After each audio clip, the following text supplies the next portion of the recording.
Well, new this morning, thanks to the Doe Cold Case Project, the Solano County Sheriff's Office is now making progress on cold cases that have gone long unsolved. The latest involves the body of a man found in the water of Minor Slough near Rio Vista more than 2 decades ago. Joining us this morning to talk more about this case and the project, Sergeant Jessica Dew with the Solano County Sheriff's Office. Sergeant Dew, thanks so much for being with us this morning. Good morning. Thank you for having me. Explain a little bit, first of all, about how this project came about.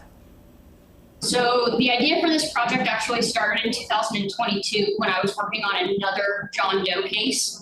And I became curious about how many John or Jane Does that our county actually had.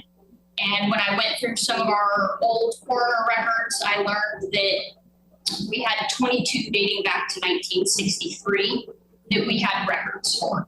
And I decided that we should, with the advancements in technology and science, we should do everything that we can to try and identify these individuals. And I approached my sergeant and my lieutenant, who were both very much on board with this project.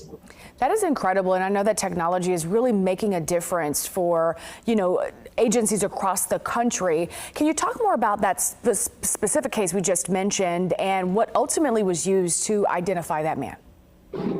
Yeah, so the case that we're talking about today is from 2001. He has been identified as Craig Ott, who was a 44-year-old Sacramento resident at the time that he went missing in 2001. In 2001, when his body was recovered, unfortunately, after several attempts to obtain DNA, the technology at the time just wasn't to the standard that it is today, and we were unable to get a usable DNA profile. We reopened his case last year in 2023, and as part of that case, we performed an exhumation. We submitted DNA samples to the California Department of Justice.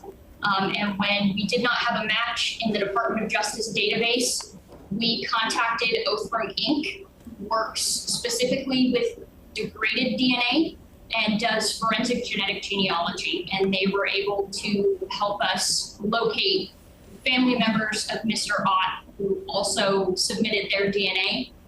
And we were able to contact a direct relative submitted DNA for comparison, and we were able to identify. That is incredible. We have about 30 seconds here. Tell us about kind of the next steps, the next level that this technology could be taken to for families. So specifically with the forensic genetic genealogy, because DNA has advanced so far and that technology has advanced over the last several decades, we're able to determine familial relationships farther out, not just parent-child or siblings. We're able to determine if you're a first cousin 3 times removed based on the DNA. And this allows us to basically build a family tree so that we can narrow down who somebody might be, so that we can ultimately identify them and send them home to their families. That is absolutely incredible. Well, we thank you so much for joining us this morning. We know that there are a lot of people interested in this new technology and how it really just changes the landscape for sure. So we will stay in touch as we learn more about the cases that you guys are solving. Thank you so much for being here.